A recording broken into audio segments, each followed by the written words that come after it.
like she could send her into the great beyond, not without access to touch Stretch's bones.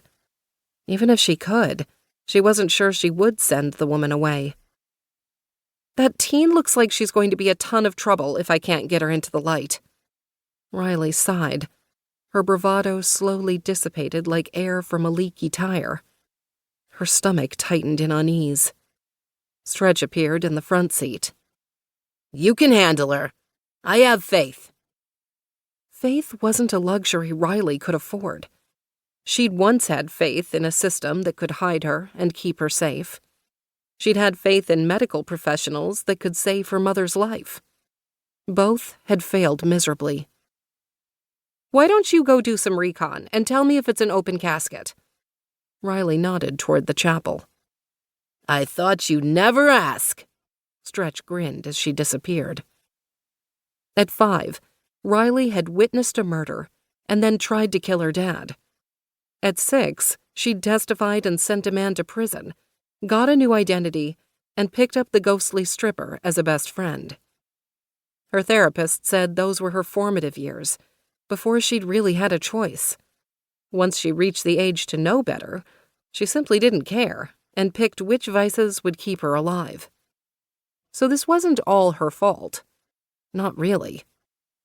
Having a best friend like Stretch had its perks. Spying was only one of them. Forming goosebumps announced Stretch's return to the car. "This one should be a piece of cake." Ryley had made the mistake of believing that before. "There's an open casket. Even if you have to tackle everyone in your way to get to the body, you should be able to move this girl into the light." "Good to know." The tension in Ryley's shoulders started to give way. "And be quick about it. I know you have plans to go see your hot brother before court after this, and I'm in dire need of some eye candy." "You sure you don't want to hitch a ride with the teen? I'm sure they'll let you reincarnate." "Ha!"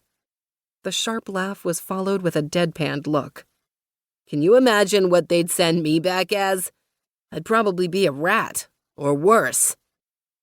A slow smile split Ryley's lips as she picked up the white rose from the center console.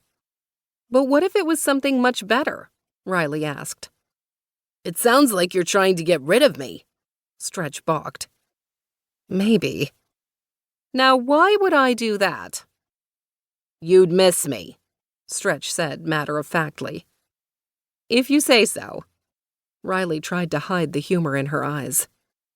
"Go take care of business so we can get a move on," Stretch said with a roll of her eyes, before she vanished again. Ryley sighed and glanced once more at the name in the newspaper for the funeral she was attending. Tessa Murphy, 19 years old. Ryley stepped out of the car and smoothed the wrinkles out of her black skirt. Taking a deep breath, she turned her gaze to the funeral home door and kept it locked on the target, refusing to make eye contact with the newly departed young girl. She could do this. She didn't have a choice. Stretch had better not be lying. No, she wouldn't have lied. Would she? She totally would, just to watch Ryley squirm. The momentary hesitation stirred the butterflies in her stomach back to life. Chapter 2. Cigarette smoke lingered in the air as a couple of men in the distance talked on the sidewalk. Hushed whispers started as she passed another group of adults. Their disapproving look told her at least one person in this group had read the newspaper and knew Ryley didn't belong. Her welcome was waning. She was sure of that. In the lobby, a table sat just outside the chapel door, holding the registry and copies of the program.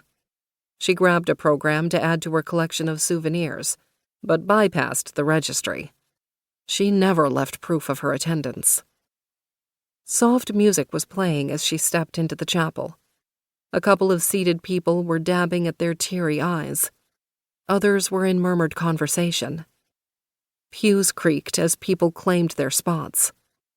The floral scent from an array of fresh flower arrangements filled the room. The family stood near the end of the casket, speaking with a pastor. The man of God had his hand on the father's arm, offering support. The mother